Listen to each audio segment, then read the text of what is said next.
Alabama's Cottage Food Laws, and what are the labeling requirements. If you're looking to create a home-based food business in the state of Alabama, you're wanting to know exactly what is going on your label. So I'm going to go over the really quick tips on what is required. I'm going to show you here on the screen exactly what it needs to be. We're going to dive into Alabama's cottage food labeling requirements on this video from Cottage Food Laws. We're going to do that right now. All right, so welcome back to Cottage Foods Laws. If this is your first video, you definitely want to hit the subscribe button. We have state-specific information for every single state in the United States.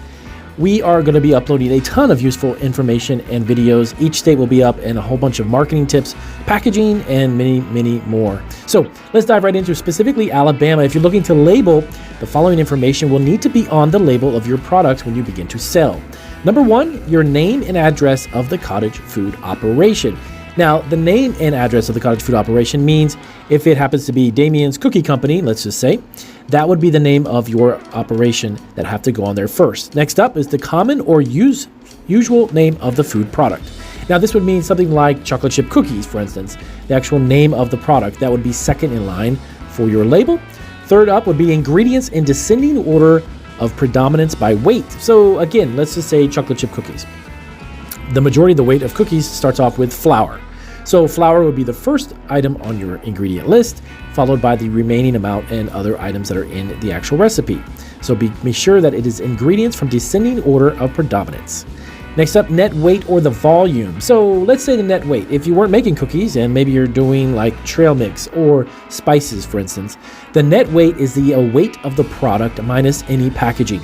So if you happen to put, let's say, some spices in a bag or some type of a shaker bottle, that bottle weight is not part of the net weight. You want to make sure you weigh out only the items in the actual container or packaging, and you can do that by volume as well, or the net weight.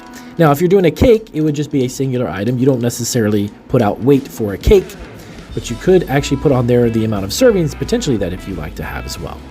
The statement. Now, this statement has to say this food is not inspected by the Department of Public Health, so that the consumer, your customer at either farmers markets or local markets or even food festivals, they know that it's not inspected by any type of department, but it is simply made at home.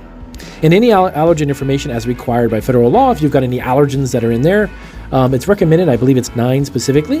You might want to just put them on there because you could be handling tree nuts or soy or eggs or dairy or milk.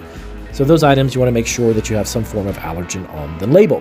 So if you're in Alabama and you're questioning yourself as to what do I actually put on this product that I'm going to make and sell, well, that's a rundown of the labels, and you can see that on the screen. If you have any questions about this, let us know down below. And if you actually operate out of Alabama and you have your own home-based food business, let us know how it's going. What have been some of the challenges of starting your home-based food business? And I'll see you guys in our next video.